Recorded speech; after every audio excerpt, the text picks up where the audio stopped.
আসসালামু আলাইকুম। আমি না কইলেও নাই, না কইও থাকতে পারি না। কেমনে থাকবাম? কৃষি বাঁচলে আমাদের বাংলাদেশ বাঁচবো। মানে কৃষি মানেই সব। আমাদের কৃষি, বাংলাদেশে কৃষি আছে মানে সবই আছে। কিন্তু দেখুন, এই যে একটা সিজন মানে মানে তরকারির কিছু কিন্তু অনেক দাম থাকে, মানে অনেক সিজনটা তরকারি কিন্তু অনেক দাম থাকে। তার কারণে যে দেখুন, মানুষের কৃষি করছে কত কত টাকা পড়ে, কিন্তু কোনো উন্নতি নাই, মানে কোনো উন্নতি নাই। তা আমার কৃষক ভাই আছে, আমি তার কাছে কিছু প্রশ্ন রাখবো। ভাই, আপনার এই যে কৃষিটা আপনার কেন একটু উন্নত না, একটু কইবেন? তো সারটা সবই দিয়ে আছি কিন্তু কইতাছে না। আপনার যে পরিমাণ কাউন লাগে সবকিছু কাউনি দিতেছ? সব কিছু দিয়ে আছি। বিষ টিস কি সবই দিতেছ? বীজ তোমার দিয়ে আর কি, বীজ তো মানে বেশি টাকা না, অল্প অল্প দিয়ে আর কি।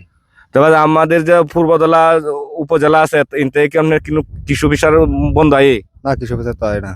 তো কৃষি অফিসার যদি আইতো তাহলে মনে হয় কৃষি অফিসার হয়তো ভালো হইতো, মানে পরামর্শটা আরো সুন্দর পাইলে। পরামর্শ পরামর্শ সুন্দর হইতো, আরো ওষুধ মত দিলে হয়তো। মানে অন্য তো যেটা লাগে এটাও দিতেছ, যেটা না লাগে মনে হয় এটাও দিতেছ। দোকানে যারা যারা যায় এটাই দেই, মানে দোকানদারের সাথে গিয়ে বলেন যে আমার এই ক্ষেত্রে সমস্যা না দেখে যাতে যাতে তাই দেই আর কি। উম, তো ভালো হইতো। মানে দেখে দিলে ভালো হইতো।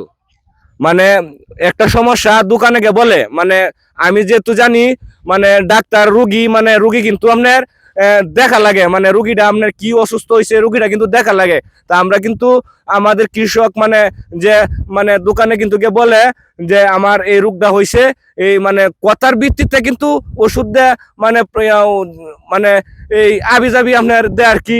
মানে এই কারণে কিন্তু আমাদের কৃষির অবস্থাটাই। আর যদি আপনার পূর্বজেলা উপজেলা থেকে যদি আপনার কৃষি অফিসার মানে যদি একটু যদি মানে আমাদের এই কৃষির দিকে যদি নজর রাখতো, তাহলে মনে ভালো হইতো আমাদের জারি নোয়ান। তে এই ছিল আমার আজকের প্রতিবেদন। আমি মাটির মানুষ শামীম।